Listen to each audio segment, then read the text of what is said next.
Bonjour et bienvenue sur Décideur TV. Aujourd'hui, nous explorons les bonnes pratiques RH du cabinet d'audit et de conseil Mazars en France avec notre invitée Mathilde Lecoz, qui est la nouvelle directrice des ressources humaines de cette organisation. Mathilde Lecoz, bonjour. Bonjour.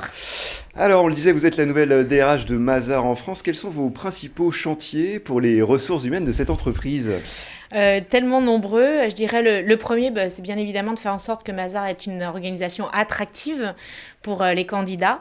Et faire de l'attractivité. Voilà, Évidemment. exactement. Et faire en sorte aussi que nos collaborateurs soient épanouis dans leur travail. Donc, c'est toute la stratégie RH qui va concerner l'expérience candidat et l'expérience collaborateur. Donc, ça, c'est Un le gros principe. chantier, Un gros bien sûr. chantier, un gros chantier, on y reviendra. Ensuite, le deuxième, c'est accompagner la transformation de notre organisation, puisqu'on voit aujourd'hui que ce qui attire les jeunes aussi, c'est d'être dans une organisation moderne, innovante, dynamique.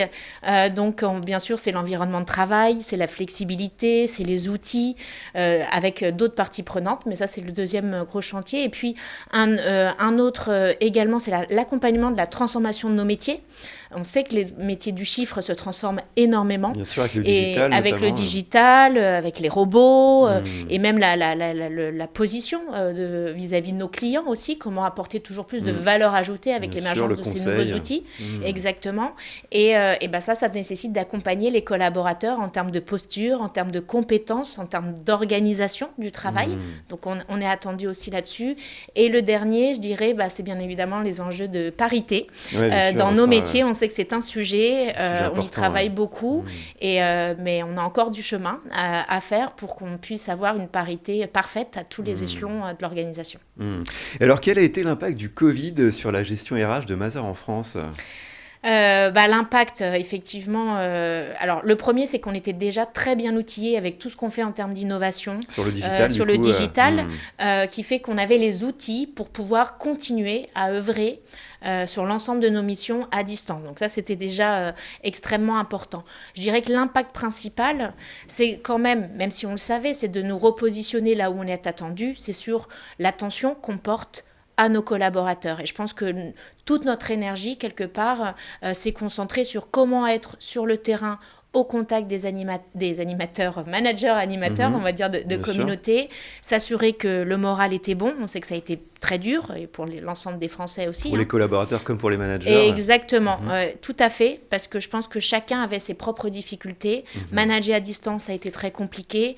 Les jeunes pouvaient être isolés, vivant seuls. On avait aussi les jeunes parents pour qui c'était très compliqué. Donc, il a fallu être là pour, s'occuper du bien-être psychologique. Et je dirais, on y en a pris plein d'initiatives qu'on a décidé de faire perdurer parce que le principal, c'est quand même d'être aux côtés des équipes. Très bien, très bien. Alors, l'activité de Mazars, c'est notamment de l'expertise comptable, de l'audit. Alors, sur ces métiers, on le sait, on a un petit problème pour attirer et fidéliser les collaborateurs, notamment les plus jeunes. Alors, quelle est votre vision sur ce sujet ? Alors effectivement, on fait l'expertise, audit et conseil financier aussi plus largement. Il est vrai qu'aujourd'hui, ce que je constate, c'est que ces professions sont de moins en moins attractives. Premièrement, parce que la finance n'a pas forcément toujours une bonne image, malheureusement. Toujours bonne presse, effectivement. Voilà, c'est pas sur ces métiers sur lesquels on se rue, a priori. Et voilà, que ce sont des métiers, je pense, où parfois les candidats voient peut-être peu de sujets en termes de créativité. Ce sont aussi des métiers, Il faudrait rendre la comptabilité créative, c'est ça le alors défi. On sait que on a des contraintes dans nos métiers qui fait qu'on peut pas toujours être créatif, mais par contre, je pense qu'on a un véritable atout, c'est que rejoindre des organisations dont les métiers sont en profonde transformation, c'est extrêmement intéressant. On ne vit pas ça tout le temps. Maintenant, je pense que l'enjeu, c'est quel storytelling. L'entreprise, la dynamiser. Voilà, pour attirer, exactement. Et puis le storytelling qu'on va donner aux candidats. Aujourd'hui, il ne suffit plus de leur dire « Venez nous rejoindre pour faire l'expertise comptable, du commissariat au compte ». Non, ils ont envie de participer à un projet d'entreprise, rejoindre d'abord une organisation avant un métier.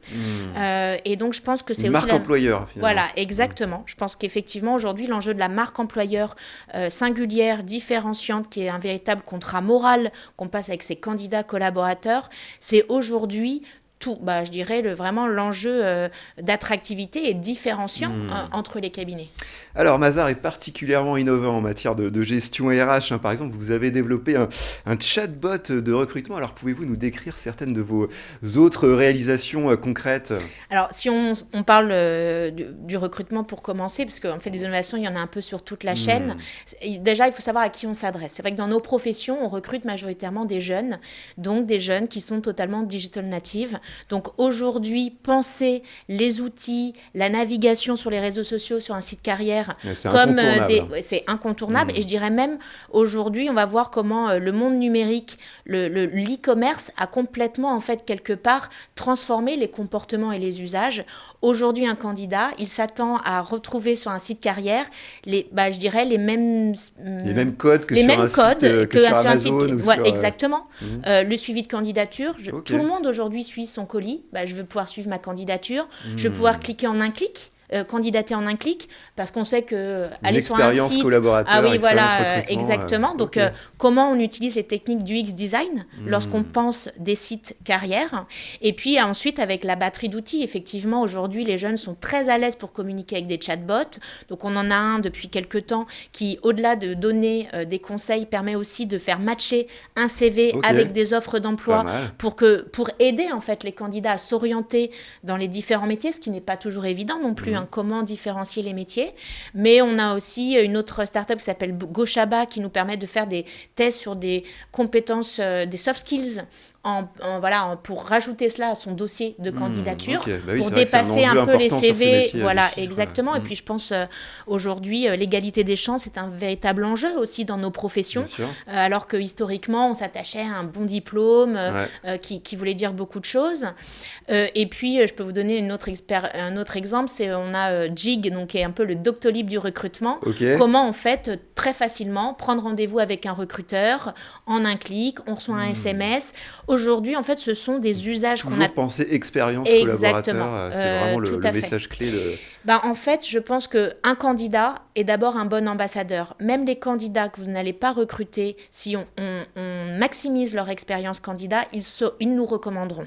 Donc aujourd'hui, l'enjeu, c'est de bien traiter l'ensemble des candidats, bien évidemment aussi des collaborateurs, mais sur la partie recrutement, l'ensemble des candidats, pour avoir justement aussi cette notoriété, cette attractivité.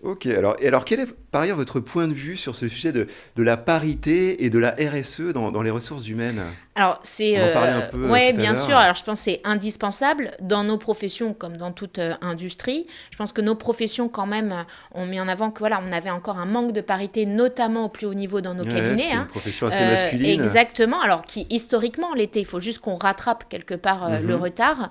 Moi, je pense que, bien évidemment, on a plein de talents féminins dans nos professions. Je pense que dès lors qu'on attaque plutôt les sujets de l'équilibre de vie, la parentalité, parce que c'est ça aussi qui freinait un certain nombre de nos talents féminins à continuer. C'était qui intéresse aussi les hommes d'ailleurs. Exactement. En plus, ça aujourd'hui, c'est un sujet juste de société. Tout à fait. C'est vivre en 2021. Et je pense que en travaillant sur ces sujets de fond, on va laisser la chance à nos femmes de rester plus longtemps et de se projeter. Et puis en termes de RSE aujourd'hui, je dirais c'est un prérequis. Ce n'est même plus un élément différenciant. C'est un incontournable. C'est-à-dire que si nous n'avons pas de politique RSE pour nos collaborateurs, en fait, nous ne sommes même pas intéressants, même pas regardés. Maintenant, est-ce qu'ils vont nous choisir pour notre politique RSE ? Peut-être, mais je dirais c'est plutôt que c'est un acquis pour eux. Donc il faut avoir effectivement des politiques RSE extrêmement ambitieuses et surtout dans lesquelles nos collaborateurs peuvent s'impliquer sur le temps de travail. C'est aujourd'hui ce qu'ils demandent. Eh bien, merci pour cette intervention, Mathilde Lecoz. Merci à toutes et à tous de nous avoir suivis. C'était l'interview du Monde du Chiffre. À très bientôt sur Décideur TV.